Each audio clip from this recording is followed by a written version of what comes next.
Bonjour et bienvenue sur Impact. Aujourd'hui, nous recevons Charles Goguet, violoncelliste professionnel et passionné. Il va nous expliquer comment maîtriser le violoncelle et surtout, il va nous raconter des anecdotes sur les coulisses de son métier. Merci pour votre écoute et c'est parti sur Impact. Bonjour Charles, merci d'avoir accepté notre invitation. Je suis ravie de t'avoir avec nous. Bonjour, merci à toi. Aujourd'hui, on va parler un petit peu de ton parcours en tant que violoncelliste. Première petite question, est-ce que la musique, elle a toujours fait partie de toi, de ta vie ? Oui, en fait, je suis né dans une famille de musiciens. Donc c'est vrai que dès le départ, même avant ma naissance, mes parents se sont rencontrés à l'orchestre. Ok, super. J'ai vraiment baigné dans la musique classique. Qu'est-ce qu'ils font exactement ? Ma mère est violoniste Ok. et mon père est altiste. C'est deux instruments de la famille des cordes. Ok. Voilà. Et pour ceux qui ne connaissent pas un petit peu, est-ce que tu peux expliquer un peu plus Donc le violon, l'instrument un petit peu roi des cordes frottées. Le plus aigu, le plus petit, se joue, peut se jouer debout. L'alto est un petit peu plus grand, c'est comme un grand violon un petit peu plus grave. Et après, on bascule vers le violoncelle, même si entre les deux, il y a la viole de gambe, donc le violoncelle, et la contrebasse, enfin, qui se joue en jazz également, et en classique, qui est vraiment un gros instrument qui se joue debout, assis, haut. Voilà. D'accord. Et pourquoi tu as choisi justement de partir sur le violoncelle ? Est-ce que tu as justement testé plein d'instruments et tu t'es dit « Ok, j'ai un coup de cœur pour cet instrument-là » ? Comment ça s'est passé ? C'était un petit peu le seul instrument qui n'était pas déjà pris dans la famille proche, mais j'avais un cousin qui est toujours violoncelliste et je pense que j'ai dû vouloir l'imiter, mais je me souviens pas très bien en fait. Indépendamment, tes parents, ils ont un peu joué un rôle aussi, le fait que tu sois dans cette famille d'instruments. Est-ce que tu as déjà essayé, je sais pas, du piano, de la guitare, des choses comme ça ? Oui, je pense que c'est important pour un musicien de faire du piano, déjà. C'est un peu l'instrument, je disais que le violon c'était l'instrument roi des cordes, mais le piano c'est vraiment l'instrument roi tout court. La guitare, je sais faire quelques accords, mais vraiment, j'ai étudié parallèlement le piano, ouais. Pour faire du violoncelle, pour quelqu'un qui découvre un peu, est-ce que tu dois aussi passer par le solfège ? Comment ça se passe un petit peu ? Est-ce que c'est complexe à maîtriser le violoncelle ? C'est assez complexe à maîtriser. C'est-à-dire pour être capable de faire un joli son, ça prend quand même pas mal de temps, au moins 1 an. Le solfège, alors j'ai des amis musiciens qui n'ont jamais fait de solfège, qui sont des musiciens remarquables. Mais il est vrai que oui, il faut malheureusement passer par le solfège. Pour en fait pouvoir lire, par exemple, on peut déchiffrer une partition, c'est-à-dire entre amis, on se dit on va déchiffrer le quatuor de Haydn, on va pouvoir lire à vue sans l'avoir préparé avant. Et donc là, il faut quand même avoir des connaissances. Voilà. Est-ce que justement tu as eu un déclic en voyant tes parents justement jouer un instrument depuis tout petit ? Est-ce que tu as eu un moment où tu as un déclic et que tu t'es dit ok, je veux absolument être dans cette voie-là, ou ça s'est fait vraiment naturellement ? J'ai pas eu de déclic précis, on était un peu toujours dans la musique. Mais en revanche, j'y ai repensé justement, j'ai eu un moment assez marquant, salle Pleyel. À l'époque, il y avait beaucoup de musique classique à la salle Pleyel. Et le pianiste russe Evgeny Kissin avait joué le concerto de Chopin. Et là, j'avais vraiment beaucoup pleuré. Même si à 12 ans, on n'a pas forcément la maturité émotionnelle de ça. C'est plus quand on vieillit, on peut plus... Enfin, moi, personnellement, je trouve être touché par un film. Oui. Ce qui est extraordinaire, en fait, chez certains artistes, c'est de voir le son. C'est-à-dire que c'est comme du cristal, en fait, qui tombe du ciel ou du plafond. Enfin, c'est vraiment... le son devient quelque chose de plus que sonore. D'accord. Ça paraît un petit peu... Abstrait. Mais on peut le sentir. Oui, donc à ce moment-là, tu as ressenti vraiment des émotions, parce que comme tu dis, à 12 ans, tu n'as pas forcément la maturité émotionnelle. Et à cet âge-là, en fait, tu avais déjà senti ce que ça pouvait te procurer. C'est un des déclics, oui. Donc tu as toujours baigné dans la musique. Et à quel moment, donc après à ta majorité, à 18 ans, est-ce que tu as voulu justement faire des études dedans ? Ou tu t'es dit, ok, je pars en autodidacte et j'apprends sur le pouce ? En fait, les études ont démarré même à l'âge de 9 ans. Je suis allé au conservatoire régional. Ah oui. Dans le 8e, elles étaient parallèles à mes études scolaires. Et effectivement, à 18 ans, je suis parti de Paris. Et là, j'ai commencé à sérieusement travailler mon instrument. Donc tu es parti à Lausanne, c'est ce que tu me disais tout à l'heure ? À Lausanne, en Suisse. Et pourquoi Lausanne? C'est qu'ils sont spécialisés dans le C'est violoncelle? une très très bonne école de musique et j'ai voulu quitter Paris un petit peu, prendre un peu l'air. Et c'était finalement un bon choix parce que j'ai pu justement développer cette hygiène de travail. Et donc à ce moment-là, donc tu pars 3 ans, tu m'as dit, à Lausanne, Mhm. donc dans une école qui était prestigieuse. Et ensuite, après, tu es revenu à Paris pour intégrer le Conservatoire national. C'est ça, je suis retourné à Paris pour faire un master au CNSM, voilà, le conservatoire, pour 2 ans. C'est vraiment l'excellence et il y a vraiment une grande exigence Mhm. en musique. Voilà. Et pour rentrer dedans, est-ce que c'est compliqué? Est-ce Oui. qu'il y a des critères de sélection? Oui, il y a un concours que j'ai échoué d'ailleurs la première fois, mais que j'ai réussi. Voilà. Donc t'avais vraiment envie d'y aller, tu t'es Ouais. dit je retente une deuxième fois. C'est ça, c'est un concours vraiment exigeant, assez célèbre en fait dans le milieu de la musique classique, où il faut voilà, prouver qu'on est capable de se préparer pour un concours, même une compétition. Parce que j'ai fait aussi quelques concours internationaux. Et là, en fait, en 4 mois, il faut vraiment se concentrer, se préparer un petit peu comme un sportif. Il y a ce côté aussi de préparation physique. D'accord. Voilà. Est-ce que tu peux nous en dire plus? Parce que moi, ça me paraît un peu flou quand tu me dis, Ouais, bien sûr. c'est-à-dire une préparation. Parce qu'on se dit, il joue un instrument, donc est-ce que tu avais un rythme régulier? Tu devais te lever tôt, tu avais des choses à apprendre? Est-ce que tu as des cours que pratiques ou tu as aussi un peu de théorique? Il y a du théorique, mais vraiment le travail personnel quotidien, on le fait vraiment nous-mêmes. On n'est pas obligé de se lever le matin, moi je trouve qu'on est efficace le matin, mais voilà. Il faut entraîner le système neuromusculaire pour avoir la mémoire de la sensation pour exécuter la bonne note. Voilà, je sais pas si c'est très clair. Bah, peut-être pour des gens qui Mais nous écouteront, mais voilà. c'est vrai que moi, ça paraît encore un peu flou. C'est-à-dire que quand je place l'instrument contre moi, j'anticipe déjà quel geste va produire quel son. D'accord. Et à un moment et à un rythme précis. Et tu parles Et- que c'est un espèce d'automatisme? Oui. Oui. C'est un automatique. Il faut que ça devienne très automatique. Donc, du coup, il faut travailler. En fait, c'est vraiment C'est une c'est du répétition. neuromusculaire. C'est des neurones qu'on rapproche. Et le problème, c'est que venant l'échéance, la pression peut être vraiment grande. On n'en parle pas beaucoup, mais le trac, ça peut être très violent suivant les gens, suivant la foi. Lors d'un concours d'entrée comme ça, on a vraiment de grands violoncellistes qui nous écoutent à 5 mètres de nous. Il faut vraiment faire ses preuves. Donc du coup, il faut que justement ce système de mémoire, de sensation soit ne s'écroule pas. Tu dirais que tu as eu de la chance d'y arriver ou c'est que tu as Oui. vraiment travaillé pour? J'ai beaucoup travaillé, mais il y a une part de chance. Ouais. Même si on la réduit beaucoup. Et est-ce qu'ils vont se baser uniquement sur ta performance musicale ou ils vont aussi se baser sur toi, ce que tu vas te dégager humainement Ouais. Tu vois, je me posais cette question aussi. Oui, absolument, parce qu'en musique, on ne peut pas vraiment cacher qui on est. Sur une étude, sur un morceau vraiment purement technique, de virtuose, il est possible de faire passer vraiment la technique au premier plan, mais même là-dessus, la façon en fait, de bouger, la façon de penser une phrase, pour moi, on ne peut pas vraiment séparer la vie privée et la vie professionnelle, artistique, pour moi. Donc, c'est surtout le caractère musical qui est recherché, et donc la personnalité, je pense, dans une certaine mesure, Oui. bien sûr. Oui, c'est pas quelque chose qui doit énormément peser dans la balance, mais ça a quand même sa place. Oui, c'est retranscrit. Et le fait justement que tu aies commencé très tôt, tu disais qu'à 9 ans, tu faisais déjà des cours. Pour arriver à un tel niveau d'excellence, c'est nécessaire justement de commencer tôt. C'est-à-dire que si est-ce que ça peut arriver qu'un violoncelliste très doué puisse commencer à 20 ans, 25 ans? 20 ans, 25 ans, c'est peut-être un peu tard, Ouais. mais il est possible de commencer à l'adolescence.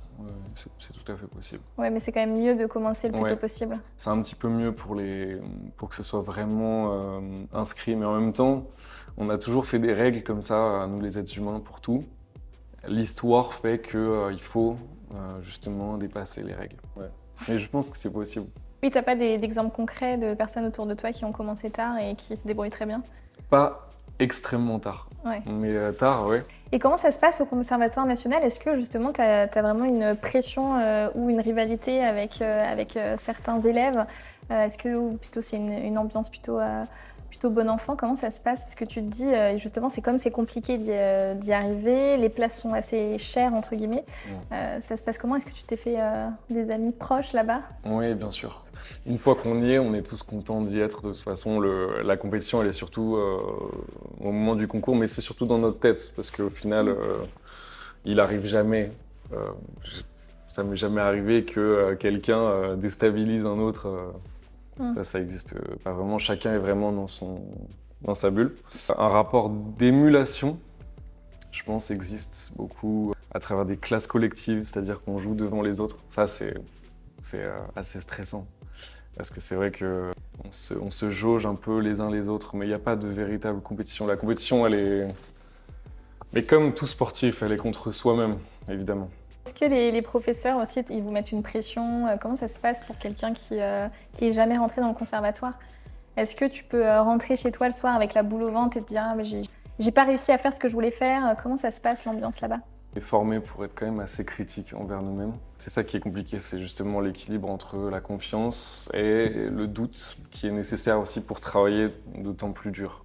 Et quelle œuvre ou quel artiste a le plus influencé justement dans ton parcours? Je pense qu'il n'y en aura jamais un seul. En revanche, j'ai été très inspiré par Miles Davis, qui est un musicien de jazz, qui n'est plus de ce monde, mais qui était une légende justement. J'ai lu 4 fois son autobiographie. Ah oui, d'accord, t'es un grand Je suis fan. vraiment hyper fan. C'est l'histoire du jazz en fait. C'est passionnant et j'aime beaucoup justement sa liberté. En fait, il a réécrit l'histoire du jazz environ 5 fois, 5 ou 6 fois. Ok. Donc il est passé par plein de styles. J'aime beaucoup ça. Il était toujours en fait au sommet du style de son époque à chaque fois. J'aime beaucoup cette mobilité de style qu'il avait. Voilà. Bon, après, il y en a plein d'autres. Il y a beaucoup de violoncellistes également. Bruno Philippe, qui est un jeune violoncelliste, qui m'a énormément inspiré aussi dans son jeu. Stevie Wonder, j'aime énormément Stevie Wonder.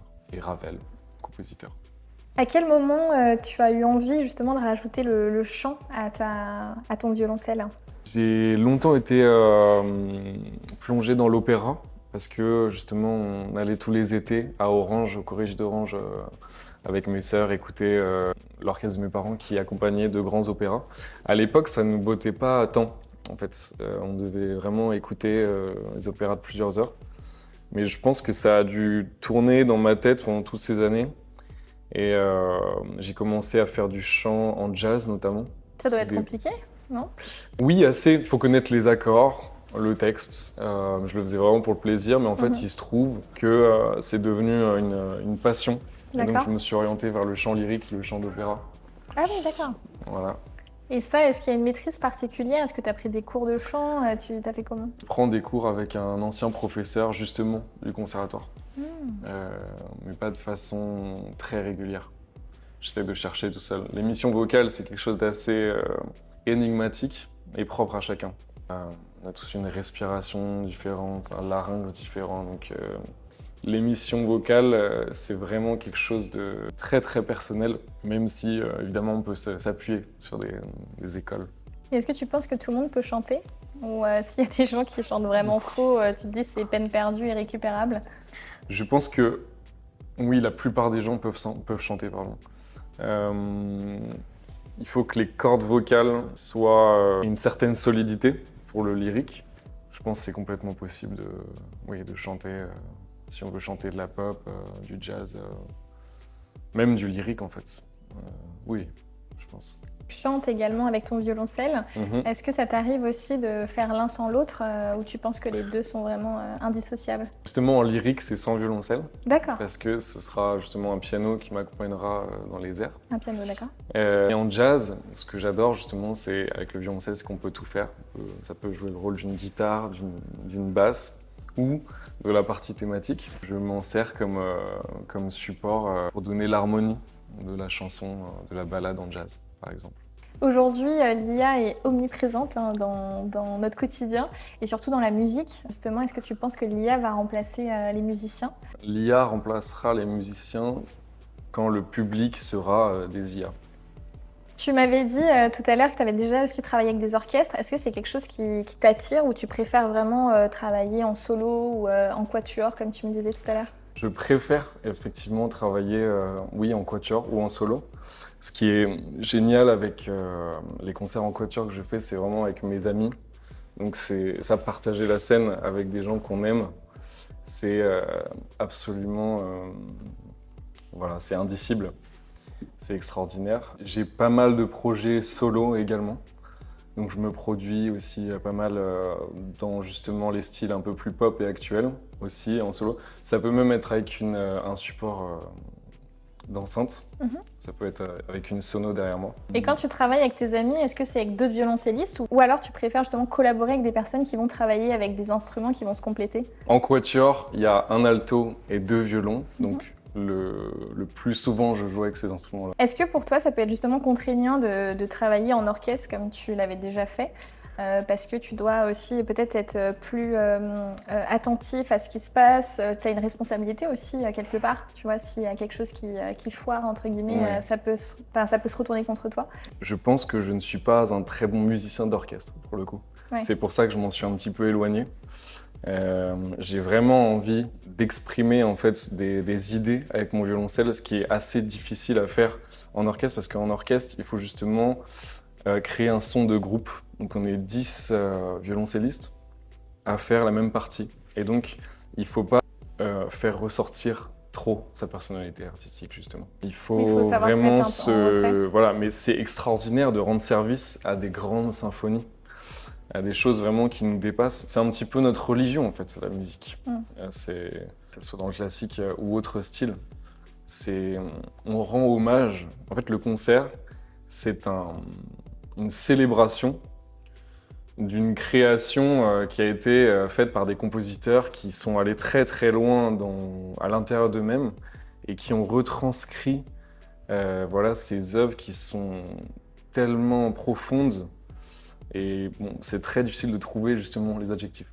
Ouais. Mais on rend hommage à quelque chose qui nous dépasse. Donc l'été 2022, tu as fait une tournée qui s'appelle Un été en France.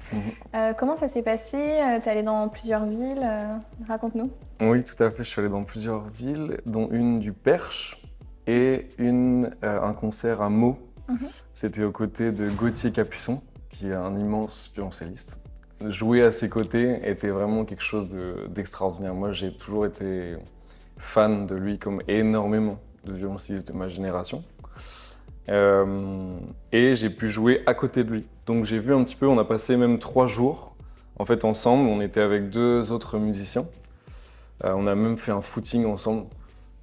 Et justement voir sa façon de gérer la fatigue, de gérer son temps, de façon générale, c'était passionnant. En plus du fait de jouer avec lui sur scène. Et tes parents, ils réalisent comment justement que tu puisses justement jouer aujourd'hui avec des personnes que tu admires? Est-ce qu'ils sont fiers de toi? Je pense qu'ils sont assez fiers de moi. Moi, c'était important de rendre mes parents fiers. Ils m'ont donné cet art de la musique classique. Et avec le temps, vraiment, je me rends compte à quel point c'est un rêve, en fait, de vivre dans la musique. C'est extraordinaire. Et tu penses quoi de la musique actuelle? Parce que justement, tu disais que tu écoutais beaucoup de musique classique. Est-ce que tu trouves qu'aujourd'hui, parce qu'il y a beaucoup de personnes qui disent que les morceaux sont moins recherchés, il y a beaucoup des choses électroniques qui sont rajoutées. Qu'est-ce que tu en penses de tout ça? Est-ce que tu écoutes de la musique actuelle? Oui, d'ailleurs, j'ai un projet d'album de reprise au violoncelle, justement d'un style actuel. Je ne vais pas le donner précisément, garder le petit mystère. J'écoute du rap. Wow, ok. Un petit peu moins techno, électro. En fait, j'écoute beaucoup de musique des années 2000. Très actuelle, pas tant en fait. Tu trouves que c'est plus la musique? Si, bien sûr. En fait, voilà, il faut que je cite, ça me revient, Quincy Jones. Il me semble que c'est Quincy Jones qui disait il y a 2 styles de musique, il y a la bonne et la mauvaise. Ce qui est parfait de dire ça.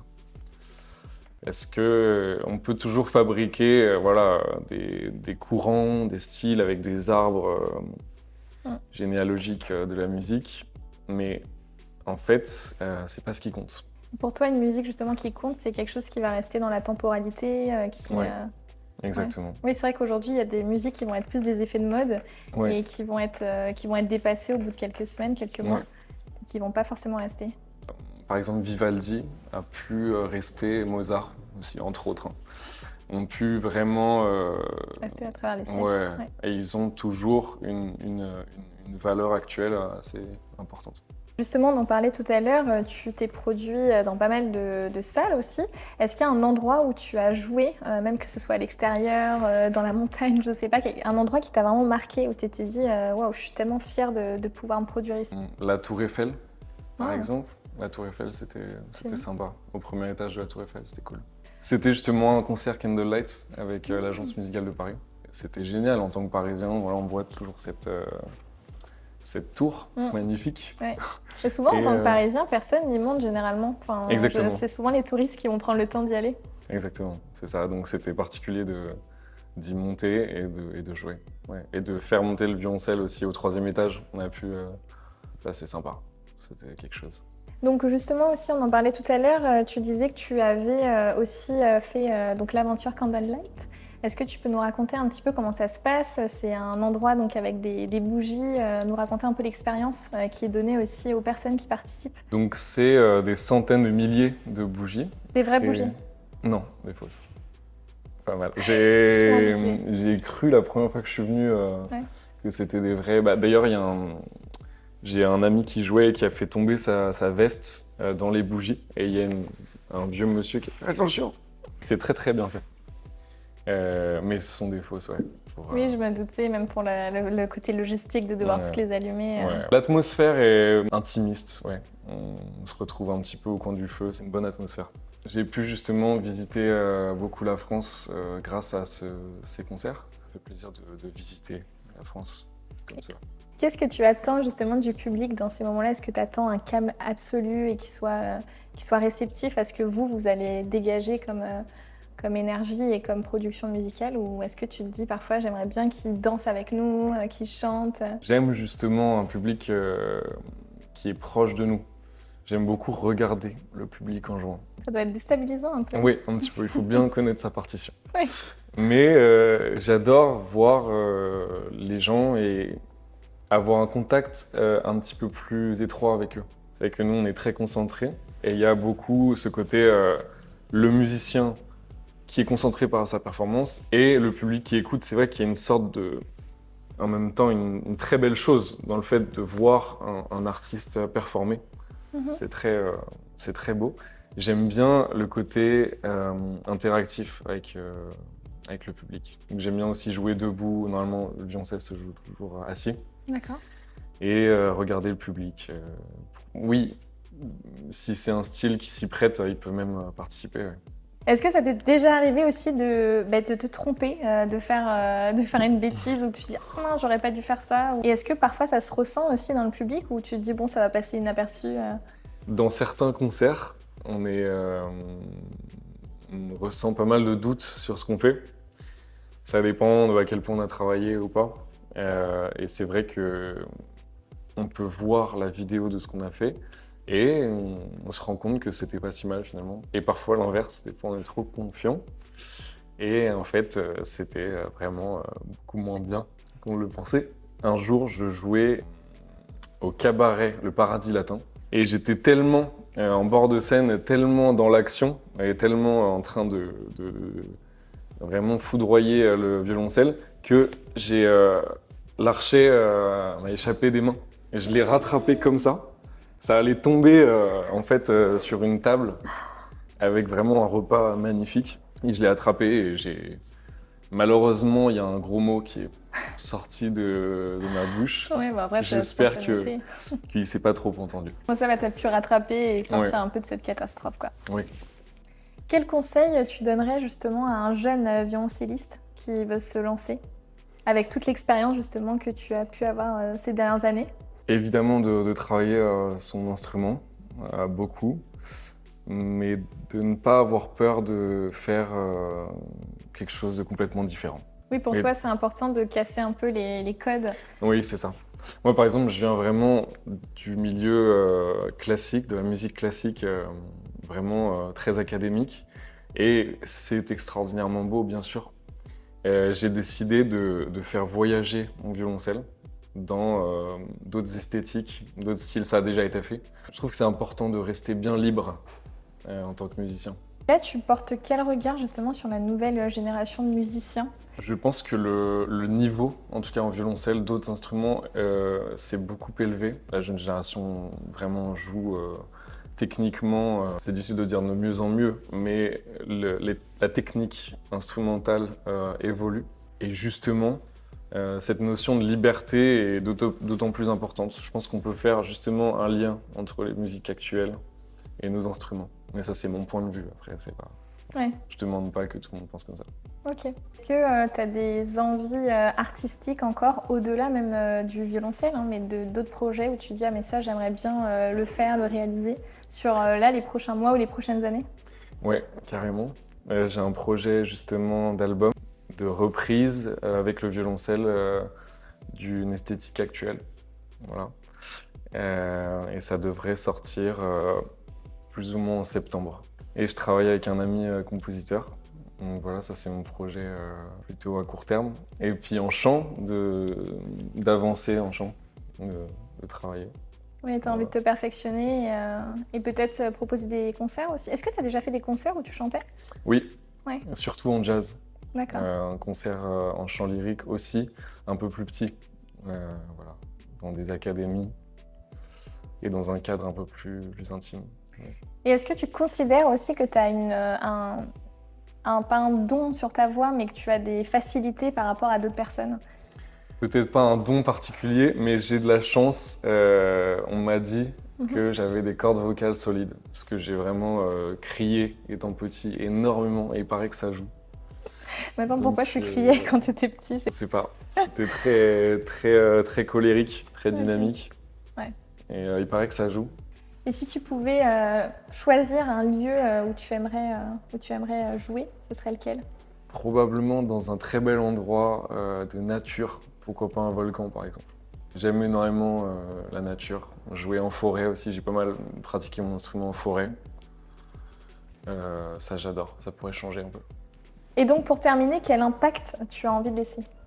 Justement, de faire voyager mon instrument, le violoncelle, dans d'autres esthétiques ou d'autres formes de concerts, là où les gens n'ont pas forcément l'habitude de le voir.